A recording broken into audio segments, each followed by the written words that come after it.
what I really wanted was to be able to say, 30 years later, like right now, that I actually got drafted by the Mets, right? So I was trying to hold them off, and they called me up the night before the draft. They said, look, we have to know how much it's going to take to sign you, because we're not going to waste a pick on you, and then you go to Oklahoma and play quarterback.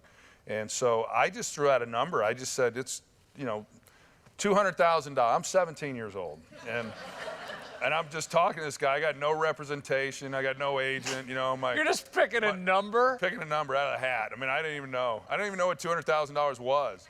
But it sounded good. And I said $200,000. And the guy on the other line, Darryl Strawberry was their best player at the time. And he's like, $200,000? He says, hell, Darryl Strawberry doesn't even make $200,000.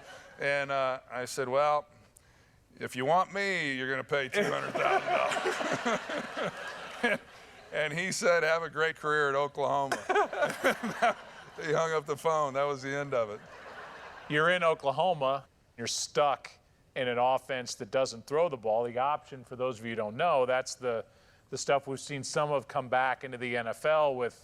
You fake it, you hold it, you flip it. That's not what your skill set was. Well, it wasn't me. I was 6'4", I'm white, I'm slow, it's just, I had nothing going on for myself at the time.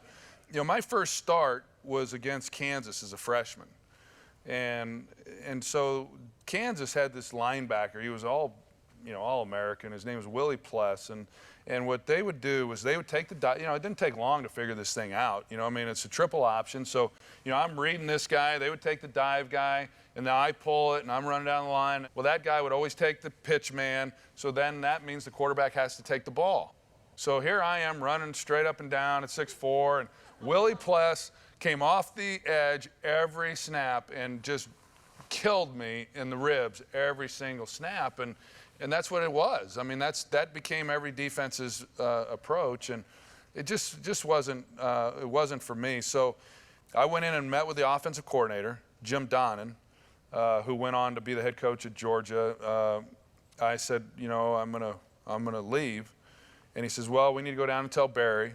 And I said, okay. And so I went down to Barry's office and said, hey, Coach, I've given this some thought.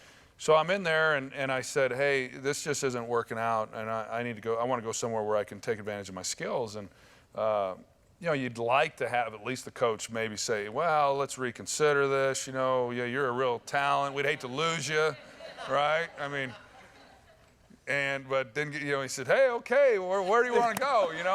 He pulls out this drawer. And he says, all right, let's go through the top passing schools in the country. We got Iowa, we got Miami. UCLA, they throw the ball, and so he was not trying to keep me from going. I think Barry, I really believe that he felt when he was recruiting me that they were going to throw the ball. I really believe he thought that's what they were going to do, and it didn't work out that way. And I do think he felt bad about it. He and I have never really had this conversation, but I do think he felt bad. So when I went in and said, Coach, I need to go somewhere else, he knew that.